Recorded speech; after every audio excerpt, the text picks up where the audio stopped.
Welcome back to the Hurdle Rate, episode 44 for the week of Monday, January 19th, 2025. I'm Tim Kotzman. I'm here with Jeff Walton, Matt Cole, and Ben Workman. We have a few things on the dashboard for today. SETA hit par, so I'm intrigued to hear more about what's going on there. STRC returning to par within a day and a half after the X date. You guys are going to have to explain what the X date is to. I don't think it's an expiration date, so we'll get to that. The Semler acquisition, MSTR hit piece from the New York Times, always a fan favorite, and likely an enormous buy from Strategy. But as of recording Monday morning Eastern time, we don't have it. So, Jeff, I guess my first question for you, as the Chief Risk Officer of Strategy, are we at risk of not hearing from Strategy until next Monday, or do you think they'll publish tomorrow or later today? Yeah, I think we'll get an update probably tomorrow morning. By time this is published, I'm sure we'll have an update from Strategy once they file with the SEC and have an 8K go out tomorrow morning. So I suspect it's probably a pretty big buy. This last week was pretty enormous from a volume standpoint on the common stock. STRC, we have reason to believe that they were likely raising funds on both Monday, Tuesday, and Wednesday, I believe, on STRC. And then it returned to par on Friday at 100. So we have reason to believe they probably raised a little bit of capital there on Friday as well. So, and I believe Wednesday Strategy was the 7th largest publicly traded stock in the entire equity market.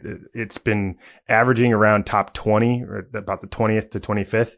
And then there was a massive day on Wednesday. So I'm curious to see how much capital they've raised in the last week, but I think it's one of the bigger weeks they've had in quite a while, probably since like middle of 2025. So yeah, will be exciting times. I think they bought the dip, and we'll have some more clarity tomorrow morning.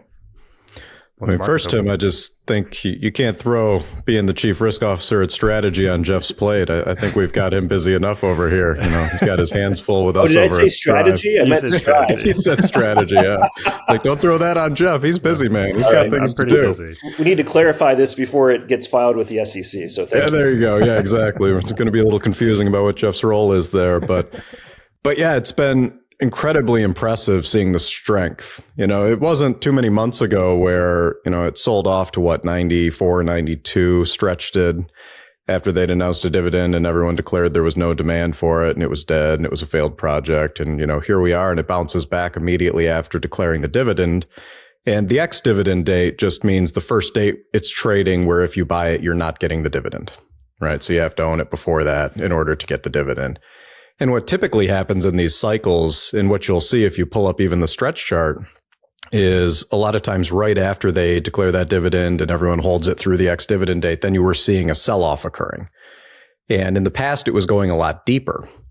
And this time was the first time where it was a really shallow sell-off. And what can be happening there is people will go and buy it in advance, hold it through the date when they're going to get the dividend. So they'll get the dividend after that, whether they're holding the shares or not. They'll sell those shares, they'll move on to something else, and they'll just redeploy that capital. But now you're seeing less and less of that. And I think it goes back to a conversation that we had a while ago, kind of about like the IPO turnover moment in all of these equities. When they come to the market initially, you have one set of holders that are holding these. And as it starts to perform from that IPO price, some of them have other deals that they need to move capital to. And so they'll start moving out of those positions. But the investors that they're selling them to on the other side of that, you're starting to get more and more that are holding this exclusively for that ongoing dividend, for that rock status that they get on that. And they're starting to hold these shares. So when you get more and more people that are holding the shares and they're not looking for that capital appreciation component that came out of the IPO, where you're buying it effectively at a discount, you're waiting for it to trade up to par. When it's trading up to par on a product like Stretch, and you know that above par, sailor's a seller, so you're not going to be seeing the capital appreciation on the other side of that. You know, now the people that are holding and the ones that are buying at these levels, right, you're buying because you want that dividend. So it's taking away those shares that are available out there. for people. And so what needs to happen is as any new demand comes in, and I think that got smaller and smaller, the amount of actual demand that was necessary to push it back to par. Now they've got to find that seller in the market, and that seller is strategy. So they know they can go into the market and they can market buy around $100, and Saylor's going to be on the other side of that, ready to issue them shares.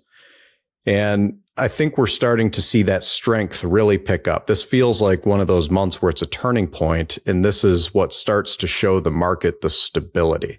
I think people saw what was happening in the early days. You see the sell-offs after the dividends are declared and after the ex-dividend date, and you started to see those sell-offs. People thought, well, there's still going to be a lot of volatility in this product. It's always going to, go down right on the ex-dividend date, and I'll just buy it back then at a cheaper price, and then I'll get a little capital appreciation, and I'll hold it until dividend, then I'll sell it again. I think you had a lot of that gamesmanship going on, but now that you're seeing these shallow dips, that play's not really going to be worth it anymore. It's going to be more valuable just to hold for that dividend.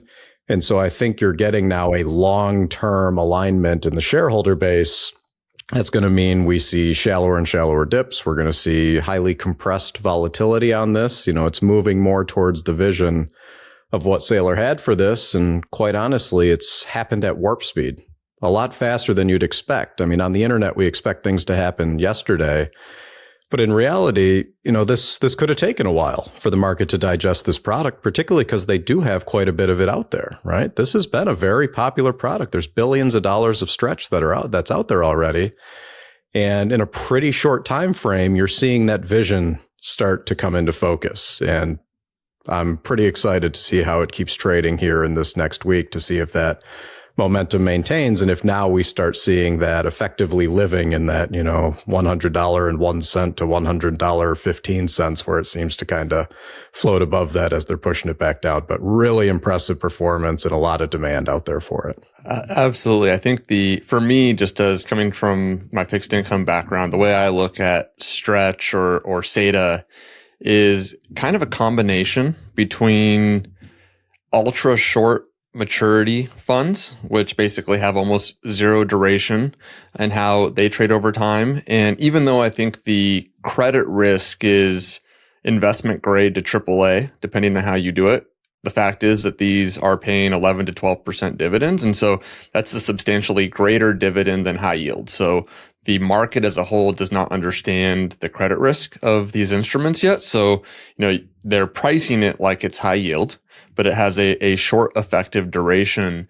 And so it's important to kind of think through, well, how does high yield trade and how do short duration funds trade in different environments? And so what you'll see if you look at both of them is that in stable times, both high yield and ultra short funds actually don't have a lot of volatility. They tend to hold a very consistent. So that might be, for people that aren't familiar with the fixed income space, maybe a surprise that high yield generally has less volatility. And then in credit stress events, and so for, backing this by Bitcoin, you're going to see Bitcoin have volatility sometimes to the downside, obviously mostly to the upside. On downside volatility events, I think that what you would see in the fixed income markets is both on the short duration credit side and the high yield side is a dip that then comes back and stabilizes.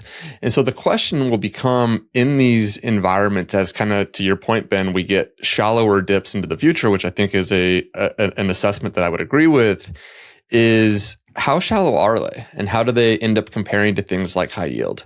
Because where I think this ends up going is that in risk off events that they will have that short-term dip. They probably go outside of, some of the ranges temporarily. But if they have less volatility than high yield with effectively a double yield, think about that on a risk adjusted basis. It's just off the charts from a yield per unit of risk and any different type of a metric. And the other thing that I think is important is that traditional high yield is fixed interest. And so the high yield issuer does not have the ability to defend its issue in the risk off event. The variable rate securities have the additional kicker that they can increase the interest rate at the discretion of the company in these environments and actually defend the price. And so I think you're going to start to see, as this evolves, really a compared to what else is out in the market, the best opportunity to earn yield per unit of risk. But we just have to see this happen a few times. And the fact that, both Stretch and SATA are hitting par right now, I think is showing where this ultimately is going to go. And it's a lot of demand for this type of a product.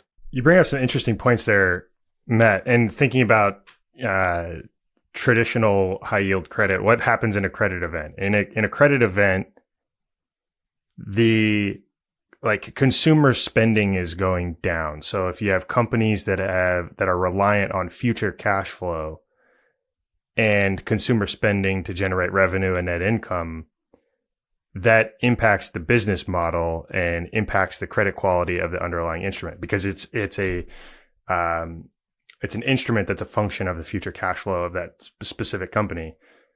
Now, with a balance sheet structure, your ability to pay those dividends into the future is a function of your balance sheet, not necessarily future cash flow. And so if you have this credit event that impacts the entire market, the question then becomes can you still pay the dividends? And if you're a over covered balance sheet by 2, 3, 4x, you'd suspect that risk calculus would look far more superior with a strong balance sheet as opposed to a reliance on future cash flows. So yeah, it'll be interesting to see how some of these things are tested. And as AI comes into the fray here and eviscerates a lot of these business models. Just this weekend, I used AI probably 12 hours this weekend. And I'm just continuously amazed at how fast this stuff is moving and changing, and how quickly I think society is going to pick this up and start to change how they do things. And that will continue to permeate, and we'll see that impact credit markets. We'll see that impact the entire economy kind of everywhere. Bit crazy. I saw you post about credit spreads hitting their all-time tights versus treasuries recently, right? Or tights since pre-Great Financial Crisis.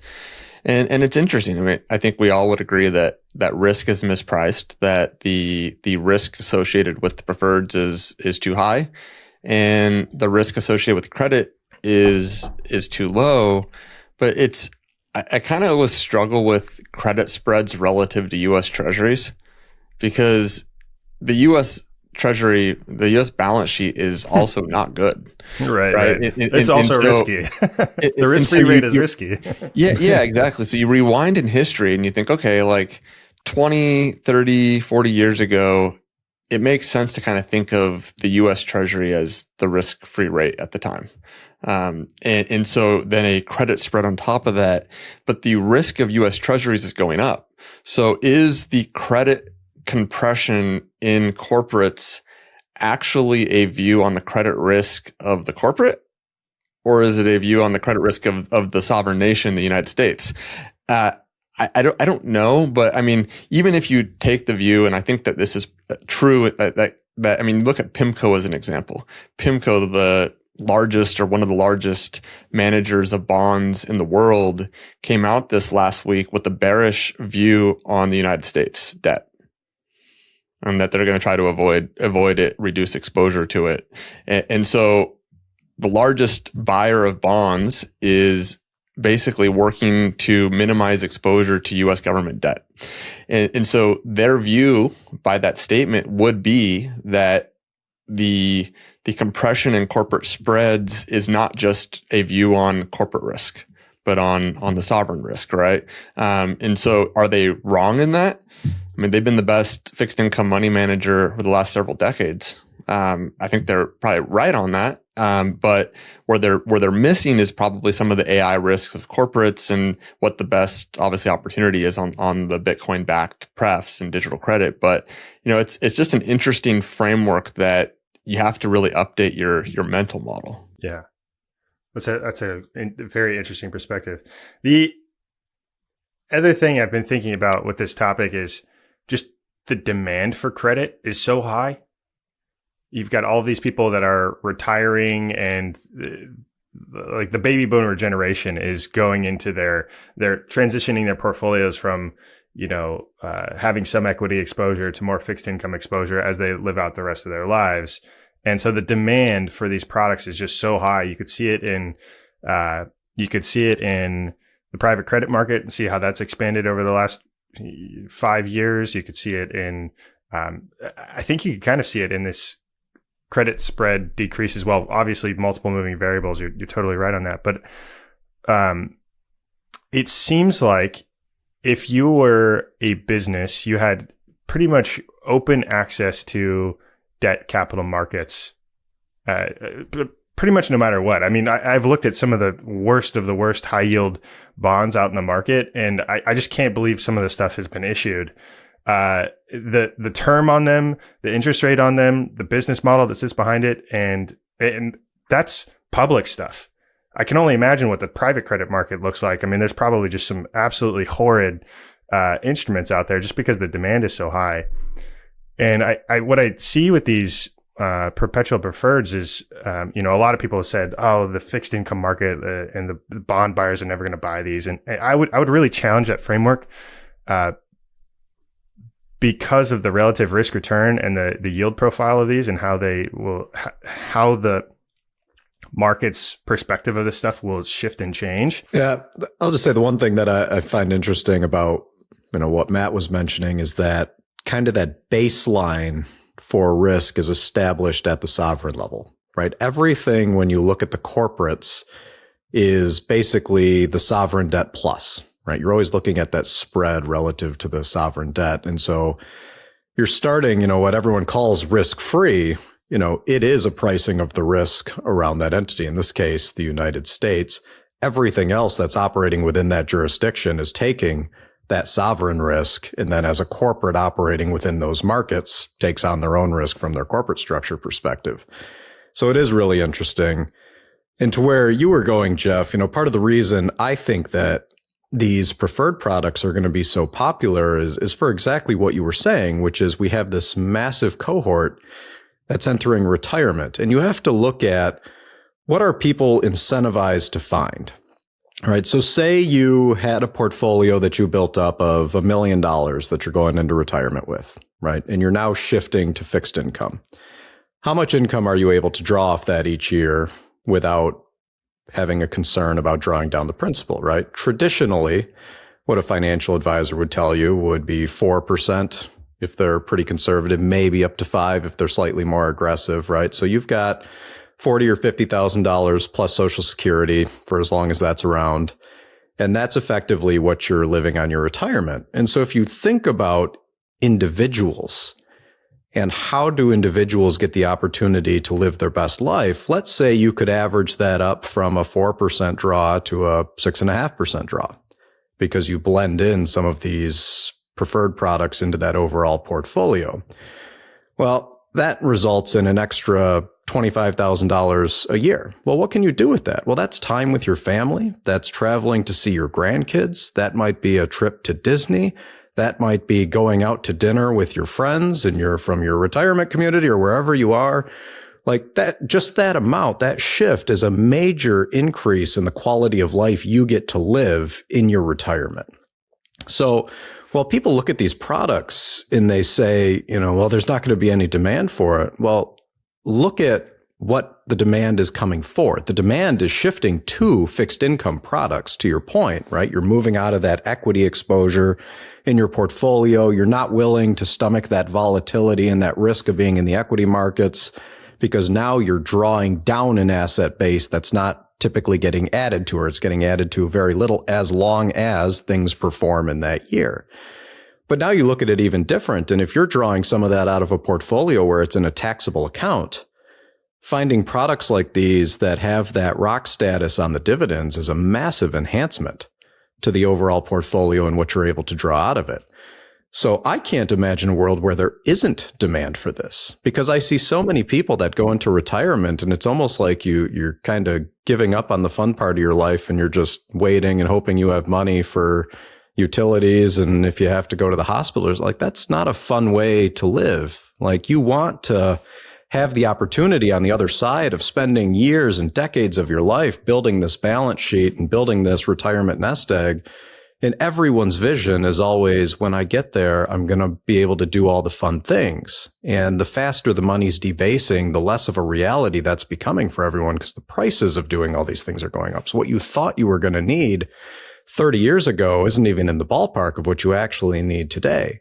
So anything you can do to make adjustments to the total amount that you're able to draw is going to give you some of those things back. And I think people really underestimate what it would mean to a huge part of the population to be able to have just that little bit of excess that's going to let them take that, one trip with their family a year and go visit their grandkids when they've got an event or a school play or whatever it is.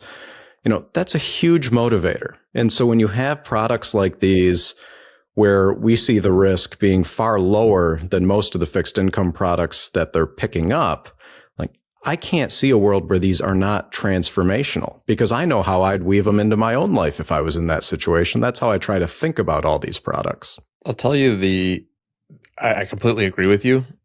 I think pensions are the perfect place to see how transformative it is to their portfolio approach. Because you take a pension that has in its documents a targeted return of 7%. And you say, okay, how do they construct their portfolio to earn 7%? They simplistically have two primary buckets. They have their income bucket and their growth bucket. The growth bucket is equity, private equity, whatever you want to call it. And then you have income, fixed income, preferreds, whatever on the income side. And generally the portfolio construction is that if your target's 7, the income is less than 7, and then you have to make up for it on the growth side. So let's say right now you have treasuries in the, call it 4% range for a 10-year. And so you're 7%, you're 3% short of 7. And then obviously you have corporates on top of that. So let's say you get 5% on income. 5% on income, that means that you need, if it's a 50-50 portfolio, you would need 9% on the growth side, right? Just to average 7. If income can be flipped from a deduction from your target to above your target in digital credit, right? So if income is earning you 10, 11, 12%, you can completely rethink and or de-risk the growth side of the equation. It's super simple math, right? You just have to be willing to underwrite the risk, the Bitcoin risk of digital credit. And this kind of gets into, I like to beef with my former employer, CalPERS, because of how political the overarching body is there, right? You have an investment staff there that I feel like I need to speak out with. These are like lifelong friends of mine that are unfortunately under the constraints of the California political system, which obviously is implementing wealth taxes that are causing the billionaires to flee their state, their pensions underfunded. The majority of California's tax revenues from capital gains. And so if all the billionaires leave, you're pretty much screwed. And there's not really a way to fill that hole of the underfunded pension. So it really becomes critical to say, okay, how do we fill the gap and ensure that we're meeting our return target? Well, if you can change income from a defensive side to an offensive side through digital credit, that's transformational, right? And you need leadership. And unfortunately there you're seeing horrible leadership from the California politicians that put constraints on what I know are intelligent investment staff. So you need a lot of change there. But will there be other pensions that'll be more forward thinking? Well, clearly there are. You're seeing pensions like the Ontario Pension Fund take a position in Strive, right? Like there's different pensions that are at different places on the innovative scale, right? But digital credit is a massive opportunity for them. It's just like how we talk about Bitcoin being the most valuable asset known to man. So that's why individuals want it. That's why corporations want it. That's why nation states want it. Digital credit's going to be the same. It's going to be something that works for individuals. It's going to be something that works for certain corporations. And pensions will be a perfect example of that. And then also for certain sovereign nations. It's a great product that's backed by Bitcoin. And so the ability to scale this over time is just off the charts large. And I think we're starting to see those demand metrics hit in the price performance of these assets. You guys both drove me back to where my train of thought was. The opportunity cost of capital is going higher. So if you have a new dollar that you're willing to deploy into fixed income, and you guys both hit on it, like from the pension fund side and from the personal like retirement side, if you have one new dollar to deploy to a fixed income instrument, where are you going to deploy it? And that's going to happen thousands of times, hundreds of thousands of times here over the next decade, right? Where people are going to say, okay, I've got this new capital. I need to redeploy it. Where is it going to go? And you have to look at the options in the market and determine, what is the best risk return to hit my, 7%, 8%, whatever your target goal is. And that resets the cost of capital for the entire market, right? Like if you're a business going to the debt capital markets, you need to make a really, really appealing case as to why you may be less risky than this digital credit instrument that's paying me 11 to 12.25% with very little volatility. Like, what does your business look like, and how confident am I that I'm going to get this capital back from you based on how your business is changing into the future? So I do think these instruments start to clean up the capital markets just naturally, because the yield is high and the relative risk profile is significantly better than a lot of the crappy stuff that's out there in the market. So it just changes the cost of capital. But this is like a tectonic shift idea that takes time. This isn't something to just like snap tomorrow. Cost of capital's changed. It will change as the market starts to recognize these products exist and weave them into risk analysis.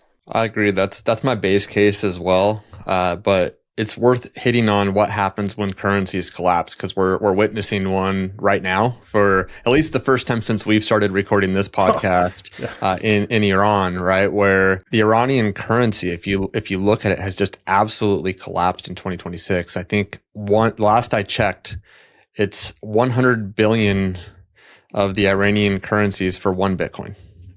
100 billion IRR for one Bitcoin. And earlier this year, it was some small fraction of that. It's up like 20x this year. And so what happens when a currency collapses?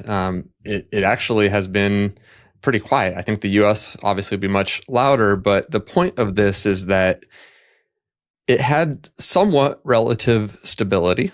Obviously not stability like the dollar, but somewhat relative stability until it didn't, like that, right? And so that becomes the risk that you have to start pricing in, is that, yes, everyone's base case, it makes sense to be like gradual continual adoption for digital credit, gradual, call it super cycle for Bitcoin. But the reason that I think you see so many Bitcoiners, myself included, just feel so comfortable now that we've kind of based ourselves on the Bitcoin standard for all of our capital decisions as a company, is that we don't want that to happen. That wouldn't be a good scenario for the United States. No one's rooting for that to happen. But also, we don't control the future. We live in the future. We'll try to impact it. We'll try to educate people. But would it surprise me that at some point in the next 20, 25 years, whether it's 3 years from now, 10 years from now, 20 years from now, 25 years from now, that we have a period where something like that happens in the United States and the current and Bitcoin just literally 20x's? That would not surprise me. And I think when people think about risks, that's a bigger risk, in my view, than the risk of Bitcoin failing. And it's not a risk to us as in like we would benefit, but just a society risk. Yeah, that is a bigger risk. And so how do you hedge yourself against that risk? Imagine that you're in traditional fixed income products that just have a fixed maturity schedule, and the currency gets debased, and you wake up and it's lost 95% of its value overnight. Your fixed income instruments are worthless, literally worthless. And everybody that depends on those is furious and taking to the streets. Mm-hmm. That's not good. Now, Matt, as a long investor in the Iranian currency, was this a devastating move for you? It was. Unfortunately, I'll have to disclose publicly that during Bitcoin Mina, I did spend about $20 US for some Iranian currency, just because I like collecting random currencies that obviously depreciate over time. And I probably could have got it for under $1. So substantially underperformed the Bitcoin. Totally wrecked. That's what happens when you dabble in altcoins. The Iranian. Now you can go back and you can get a wheelbarrow full, like what you used to see with the Zimbabwe currency when people would, have wheelbarrows full of it. Exactly. I will say though, I bought a basket of Middle Eastern currencies there. I spent about $100, so down about 20%. I think we can be pretty confident that decline will continue. Everything's trending to zero against Bitcoin. One thing that, Jeff, you had on the topics for today, Coinbase pulling out of the Clarity Act.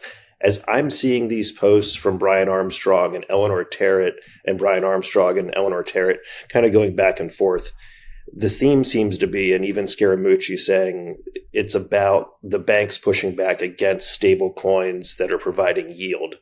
And what I think as I'm scrolling is, have you guys heard of preferred credit, like preferred instruments, digital credit? Like, I don't know if the 1, 2, 3, whatever the yield is, percentage points on stable coins holds a candle to what these preferred products are already doing.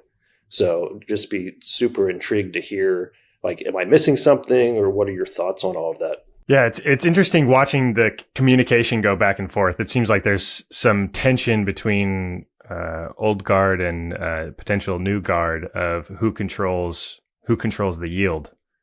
Right? Do the banks control the yield, or do the companies that control the stable coins control the yield within the market? I mean, yield is a huge component of like the entire architecture of like the economy.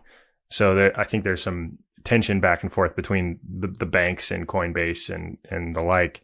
So it's really fascinating. I mean, you bring up a good point, Tim, is like these digital credit products are, I mean, you're seeing Stretch, right? Like operate with very low volatility and provide significant yield. Granted, it's not a stable coin. It doesn't exist on, crypto rails except where it's tokenized. So yeah, it's like the Trojan horse of a stable coin providing yield just within the traditional markets, right? It's in a wrapper that's familiar and it's relatively stable in and of itself. But I would be curious to get Matt and Ben's opinion on this as well. Yeah, I mean, I think Coinbase's position is really, it shifted in a way that's going to kill off innovation in the space. And to Tim's point, when you think about these digital credit products, the value proposition for them actually changes significantly if you end up with tokenized equities that trade 24/7 that you can actually hold in wallets and send to people. Like, you could actually use them as a part of that ecosystem and people could send each other Stretch or SATA or whatever it was. Like, it changes a lot. So I think there's a benefit when you think about operating in the digital credit space within the equities world in integrating into the system that exists today as your first step. And I think it's one of the points of contention that happens out there amongst the Bitcoiners, which is there's really two factions, right? There's the purists that think that there should be an immediate cutover for Bitcoin where it just completely replaces medium of exchange for everything in the world, which I don't think that the world is prepared. I don't think the rails are there yet for it, but ultimately over a long period of time, you'd love to see success in the medium of exchange part of Bitcoin. But in the meantime, what's really important to me is finding ways where we can take Bitcoin and we can intertwine it into the fabric of the financial markets and into the capital markets and help create the security and the stability, right? There's ways to make Bitcoin, I'll call it unassailable. Nothing's unassailable, but when you start to weave it in and you start to make it strategically important to the financial markets, you provide a significant layer of protection. And there's a reality to the world, which is you're going to need a long transition out of the way things are today, right? It can't happen overnight. So you're going to have to find ways to make Bitcoin a part of that system. But what you're starting to do is you're starting to underpin and you're starting to build security under that system on the basis of sound capital, which we don't have today. And so I think building this into the credit markets is a massive, massive first step. And there's going to be other places where Bitcoin's going to be able to play a very important part in that. And so when you have these credit products that do have a yield behind them, and when you do start to achieve things like that incredibly low volatility profile that you're starting to see with something like Stretch, when you start to layer on different levels of innovation and advancement in the space, and you do start seeing things like, tokenization of equities and 24/7 trading and the ability to actually, hold those equities directly in a digital form where you could transact, you could settle up dinner with somebody using equities instead of, a stable coin or a dollar or Venmoing of money. That changes the way the world operates because it changes where you need to park that capital. Right? If I have the freedom of choice and I don't have friction in that system that requires me to go liquidate into a base currency and then pull it back and then transact, right? Now you've really got the opportunity to have everything fully deployed if you wanted to, right? I don't want to sit in cash because I see the problem. And to Matt's point, you don't know what day it's going to happen where that thing completely devalues like the Iranian currency. You didn't have enough time to get out of that and move into something else. It happened. And now you've got to pick up the pieces from that. But eventually that changes. If I've got the choice and I've got the ability to transact with any of the assets that I'm holding, in real time as I choose to, I can now change the allocation for how I'm parking capital. Think of things like emergency funds or even just checking accounts. If I got a checking account that's paying me 0.1, but, I can go put it in a digital credit product yielding me 10, 11, 12. And I can settle up with that. I'd rather hold it in that, right? I don't want to hold it in a bank account giving me nothing. What's the value to me there? But there's going to be resistance to that because the whole system is built around that banking model.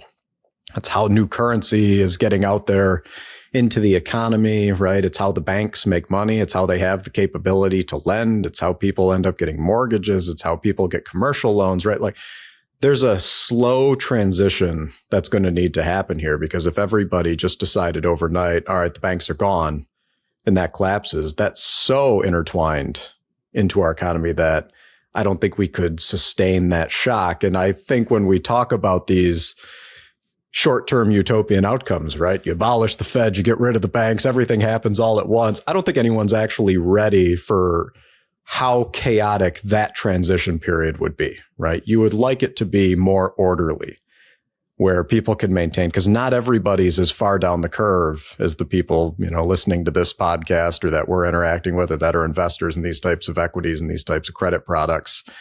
We've seen this as a potential outcome that we put a higher probability to for a long time. And so we've recreated our portfolios around that potential outcome because doesn't seem like printing can stop if they want the economy to keep growing, but most of the world isn't there yet. So if you just pull the rug out from the entire world and the way things operate, you're not living in a world that looks anything like a utopia for a long time. That's going to be a bad place for a while. You're going to have to stabilize. To your point, Jeff, people are going to be in the street. It's not going to be good. So I like the approach where Bitcoin gets built in to the legacy system in the first phase of the transition.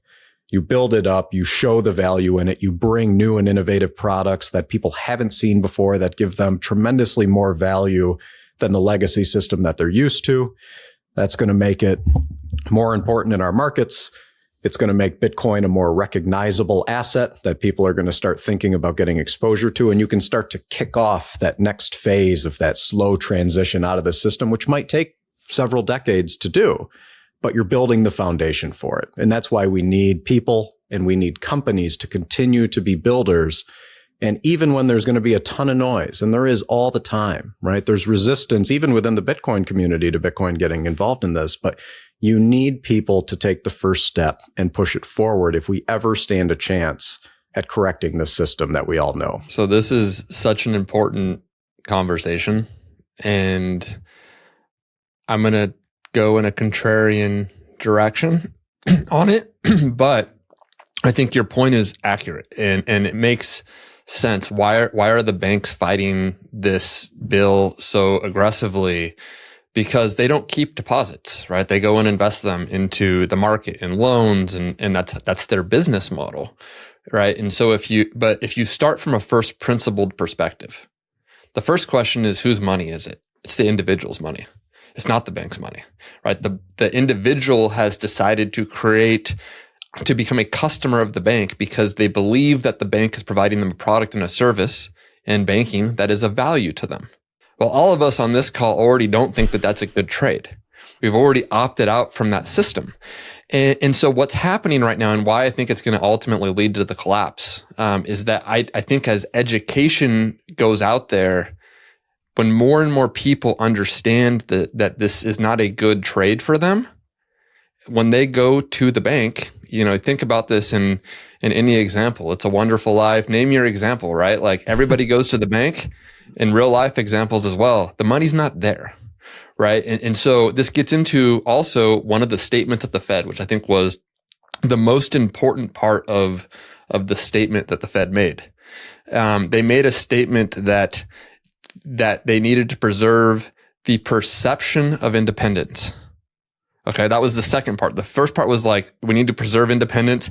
And the second part was the perception of independence. That's actually the important part because they're not independent. We all agree they're not independent, but they need to preserve the perception of independence. I don't think they're going to be able to. I think it's a worthwhile exercise to say, can we make this a slow transition over many years? But history would say that's not how it works. History would say that what actually happens is that when the people understand where this is going, they all go to get what's theirs and it's not there. Right. And I just think that, I would like to see a slow transition. If stablecoins paid interest and everybody understood that I could have checking account A with 0% or checking account B with 4%, and I can get it paid daily and it's no problem, everyone's going to go to checking account B and it collapses. Right. So the banks are saying, hey, like stop. And Coinbase saying, well, let's pay rewards. Let's do this. The plumbing is there, but you see where this ultimately goes. And I just think it's an ugly scenario, but it's the reality. It's the reality of a debt-based economy that has over-levered, that is engaged in money printing, that is kind of lost its skis. And I think, we'll see where it goes, but I just don't see the ability for the United States to engineer the N of one outcome of a slow unwind of a trade, where every other example throughout history, right? Like throughout history, has ended with everybody goes to the banks and the money is not there. And you take that one step further, is that over the last couple of years, it's pretty well known that a lot of the banks have a lot of hold to maturity accounts that have been massively underwater, right? Bonds that, from the zero interest rate era, now that interest rates have risen, are not worth what they are marked at, right? So those markings are fine as long as the quote unquote perception of it being there, the perception of independence, the perception that the system works maintains, right? And so that is really what you're banking everything on at the individual level. If you're still engaging in the system, is that the perception will hold. And I'm very bearish on the perceptions holding, but I also, think that it's at least worthwhile to try to engineer a soft landing, even if I'm extremely bearish on the potential for it to be successful. Heavy. Very heavy. As fiat systems falter, wealth preservation isn't a strategy, it's survival. While the world reacts, Swan Private clients are already prepared. Swan Private builds strong relationships with clients around mutual conviction in Bitcoin's long-term promise. With concierge service, deep expertise, and airtight security, the Swan Private team helps build generational wealth the right way. Swan Private's comprehensive Bitcoin wealth platform serves over 5,000 clients with more than $4.5 billion of Bitcoin purchased to cold storage. Swan Private is built for long-term partnerships. Get started today at swan.com/private. Now we got Jeff on here, right? And he's got his role as Chief Risk Officer of Strive.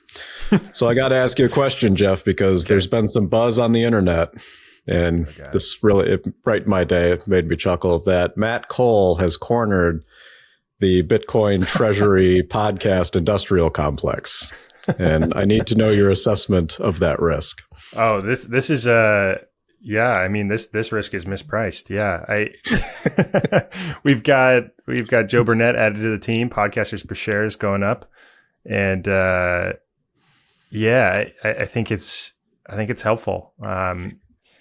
It made me laugh because we've cornered the market with 3 podcasts, which is pretty impressive. But Bitcoin Treasuries market, the Bitcoin Treasuries market, the Bitcoin Treasuries market, yeah. But the one thing I'll say about podcasting is, I think a lot of people initially start with the perception that it's really easy, like it's just something you do and it keeps moving. But you've got to ride through a lot of cycles doing this. We've seen it with True North. We've been doing it with the hurdle rate. And I think the one thing that's required to keep all these things going is you've just got to keep showing up every week and keep doing it, because the sentiment is going to be all over the place throughout the year, right? We go in multiple market cycles every, couple of months here in the Bitcoin space. And so there's a huge amount of value in just being willing to continue to keep showing up and keep having the conversation and keep pushing it forward. And, I think it'll be good. I hope that it makes people competitive, right? And now we start seeing more podcasts pop up and we start seeing more people, moving into the space here. But the biggest thing, when it comes to this is just consistency. Just keep showing up all the time. You can't, decide that you're going to be there when the market cycles are good and, you're going to be off while they're bad and come back when they're good again. You got to keep showing up. It's a skill that I think is really underrated out there, is the ability to persist and be consistent and, just keep moving no matter what the sentiment is. Yeah. I love messing around about podcasters per share and joking about it, but the value is enormous. And the value is, if you don't have an ability to go direct to the people and also have earned that you have an authentic message to say, right? Like if all you're out there is shilling things and not providing an actual value, that's not going to be a podcast or something that's going to be interesting, right? And the way we've approached this is basically like, imagine we're having a meeting, an internal meeting about the future of the markets. What is strategy doing? What is going on in the economy? Let's just have that conversation and blast it out to the masses and have that message, right? And we think that we have an interesting take. So, we'll see. And I think obviously we've had a lot of success in that. But if you don't do that, you're beholden to the hit pieces of the failing New York Times or the Financial Times, or getting booked on CNBC. And when you get booked on these stations, right? Like we've all done these things. You get a 5-minute hit and they're asking the questions. And so they control the questions, and it's going to be like, what is your view on the Fed interest rate decision coming up in 2 days? And you're like, okay, like, let me tell you that. And then let me get like a 30-second message out there, to this audience of people, right? Versus we can have a long form discussion for an hour, right? And actually give the nuance of these takes, not the short 30-second clip that is, potentially accurate, but is not inclusive of the nuance of the conversation, right? And I think that the ability to go out there and tell that directly to the audience is of immense value. And the other nice thing about it is you don't have to do an advertisement. I mean, we did one for SATA that our team did with AI, cost, $0. And it was awesome around Christmas. Like I loved it, but we're not out there advertising on, at the Super Bowl, spending $1 million. We're just going out there, having a conversation that we'd have internally, having it to the masses. And I think it really is a bullish signal when you can actually go out there and create real community with people through direct, authentic conversations. And that is showing up when times are good or times are bad, right? Like, I mean, we know there's going to be amazing times where, the market's going to be up and to the right and it'll be, a lot of fun. And there's going to be times when the market is bad. And that constant regular communication in an authentic manner is extremely important. And, I just think it's such a luxury to be able to have like the podcaster per share metric of actually developing that constant communication and engagement. And I think as we go on, in-person conversations and dialogues with people, right? As well. Just like there's so much misinformation out there that it would be a shame if the New York Times puts a hit piece out there and you're just like, Fox Business, will you please book me? I need 5 minutes to go out there. It's like, nope, see you on the hurdle right next Monday. Yeah, I will be responding. Yeah. Yeah, no, that access to delivering a message is huge. But I'll give Brian Brookshire a shout out. It was a great tweet. It brightened my day. I really enjoyed it to see that. There's the focus out there. It was great. I mean, what other company has 3 members of the C-suite on a podcast every single week just chatting about what they're thinking about? I don't think there's another one out there. And that's incredibly valuable. Like, so even our employees, like the people that work for Strive, they don't necessarily get to chat with Matt or myself or Ben every single day. And sometimes, you may go a week or 2 without talking to some of these people, but they can also listen to the hurdle rate and understand, this is where the vision is. This is what's happening. This is what's on my CEO's brain, or, this is what these people are thinking about. And it keeps even the employees aligned as well. Well, and let's be honest, right? It's a luxury for the 3 of us to be able to do this, and we can do it because we've got such a killer team behind the scenes here that's pushing everything forward all the time, right? The work never stops. It's fun to see what goes around on the internet, because if you have a podcast, that's what you become on the internet. You're just a podcaster, right? And that's the only skill you have, and it's the only job you do, right? And that's the message that's out there a lot. But like, running these companies is incredibly, I'll call it hectic sometimes. There's so much going on all the time, right? If you're really trying to push things. And if you look at us as a company, right, we've been in the public markets for 4 months?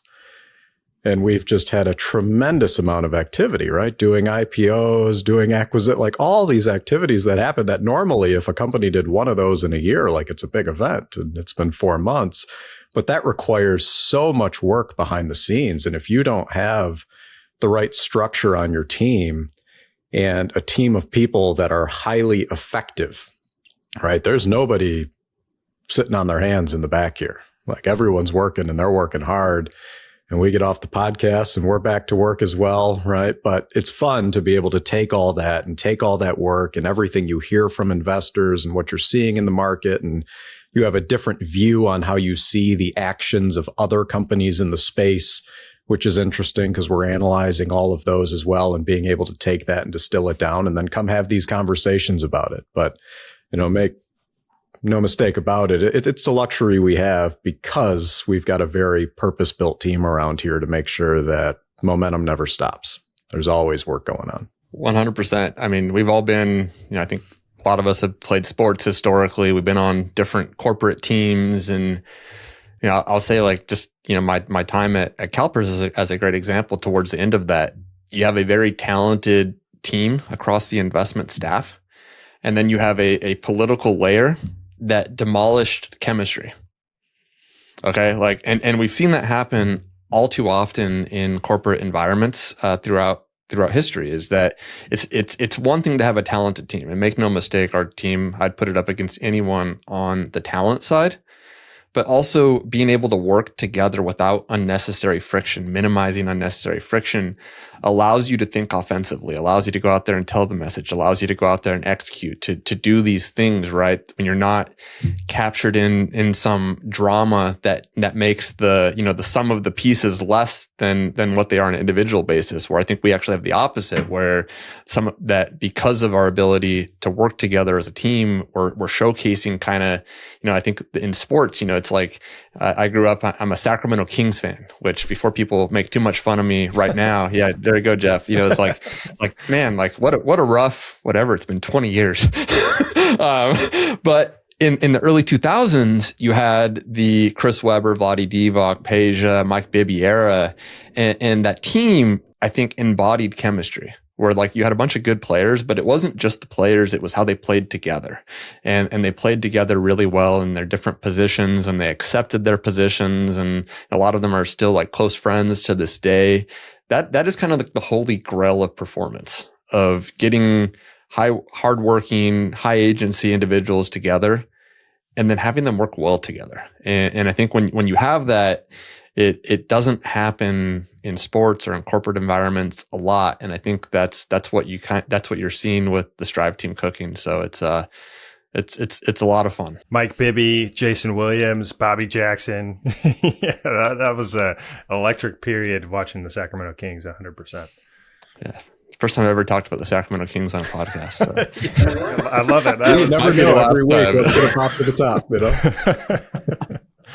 Oh, that's great. But yeah, I mean, our team is incredibly stacked. The amount of stuff that we have flying in the background, I can't tell you how many emails I've had since I've started, but it's emails, it's communication with lawyers, it's SEC filings, it's accounting, it's liquidity reports, it's, interacting with all of the teams, it's understanding IT, security, custody, the amount of stuff. Building analytics, it's everything, right? Analytics, insurance, what is our exposure? The entire corporate structure, there's just so many things going on. You need a team. And we're doing it with 31 people. Yeah. Right? 32. And you've got but pretty similar. The freedom to operate, right? That's one of the things you have is when you have a team where you can trust every individual in the direction they're going and that what they're doing is meant to bring as much value as they believe they can, you can give people the freedom to go build, right? And I think that's something really unique that we have in our culture here is that you have the freedom to go build. If you think it's valuable, if you can come up with a reason that this is going to push, our ability to deliver value further down and help us, outperform, go build it. Right. And you've got the agency to do that. So it's been a fun place to work. I mean, I've got permanent bags under my eyes, right? We're moving, but man, we're having fun. So it's a great time. And everybody's equipped with the best tools, which is the really cool thing. And I saw somebody on X refer to it as their tech stack the other day. It's I use X for this. I use Perplexity for this. I use ChatGPT for this. I use this for this.